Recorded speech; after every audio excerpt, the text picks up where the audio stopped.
aclarar un tema que ha estado dando vueltas, que son las acusaciones de que el Papa Juan Pablo II habría de alguna manera fallado en el manejo de los escándalos sexuales que estallaron en la época del final de su pontificado, y específicamente en México el caso de el padre Marcial Maciel.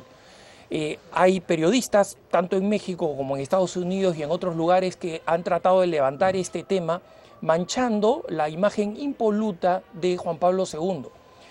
Aquí yo creo que es importante hacer una aclaración. Es absolutamente falso, mentiroso o malintencionado tratar de conectar de alguna manera a Juan Pablo II con una dejadez, un abandono o una culpa en el caso de los abusos sexuales. Y quiero comenzar con lo primero que señaló don Joaquín Navarro Valls hace pocos días cuando estuvo acá en una conferencia dedicada precisamente a Juan Pablo II. Cuando le hicieron esta pregunta a algunos de la prensa, él respondió: recordemos que en el caso de Marcial Maciel, el proceso que llevaría a su suspensión y a las penas canónicas que se le impusieron durante el gobierno del Papa Benedicto XVI fue un proceso que comenzó canónicamente bajo Juan Pablo II y por orden de Juan Pablo II, un Juan Pablo II que, recordemos, estaba muy limitado en sus energías y en su capacidad ya desde el año 2000.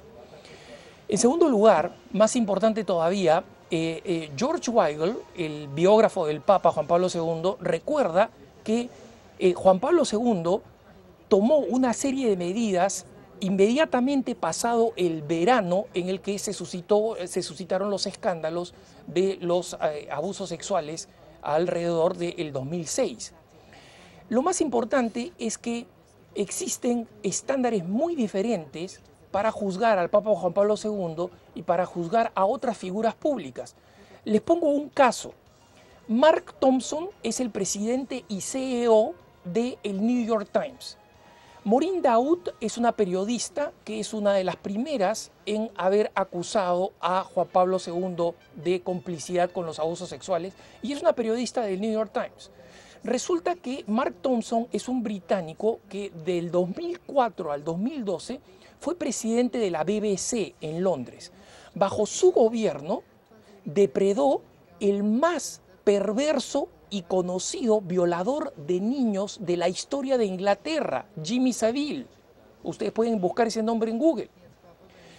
Y resulta que en el 2009, cuando se hizo un reportaje en Newsnight, en un programa británico, el señor Mark Thompson dijo que él no sabía nada respecto de los abusos sexuales contra niños de Jimmy Savile. A pesar de que el año anterior, en la Navidad, hay empleados de la BBC que dicen, que dan testimonio legal de que fueron donde el señor Thompson a decirle a él que Jimmy Savile era un violador sistemático de niños. Estamos hablando de un pedófilo a toda bandera. Jimmy Savile murió el 2009. Sin embargo, Mark Thompson se justifica en que él no sabía nada de Jimmy Savile porque la BBC es una organización que tiene 23.000 empleados.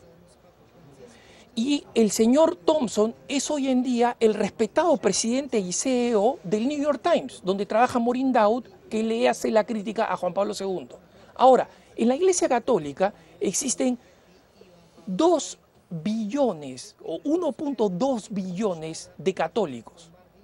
En la BBC existen 23.000 empleados, en la Iglesia Católica 1.2 billones de católicos.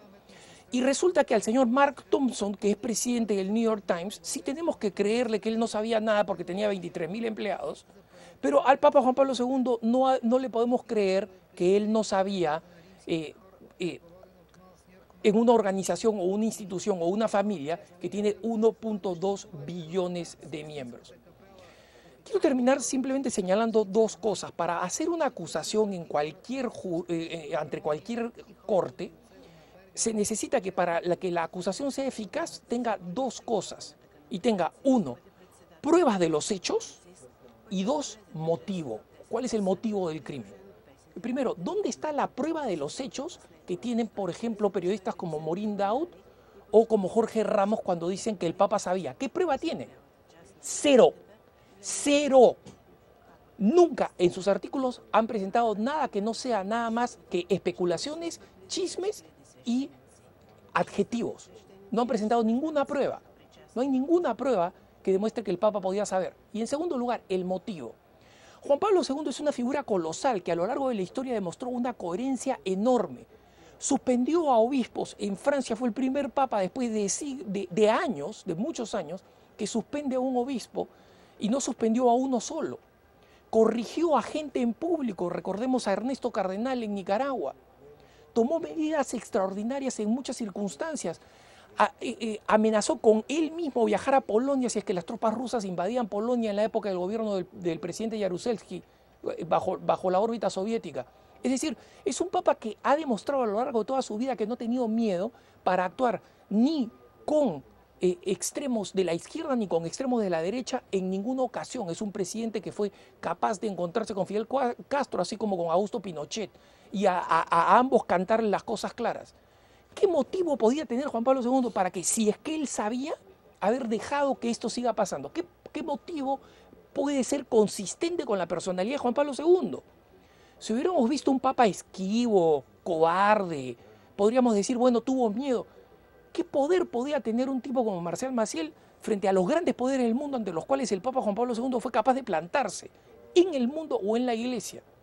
En consecuencia, quienes están presentando argumentos para tratar de demostrar que existía alguna conexión entre los abusos sexuales y una responsabilidad por negligencia o culpabilidad directa de Juan Pablo II son unos mentirosos o son unas personas que tienen una distorsión ideológica que no quieren ver la verdad, porque los hechos hablan por sí solos y es imposible obtener de los hechos una creencia de que el Papa Juan Pablo II fue permisivo con este tema.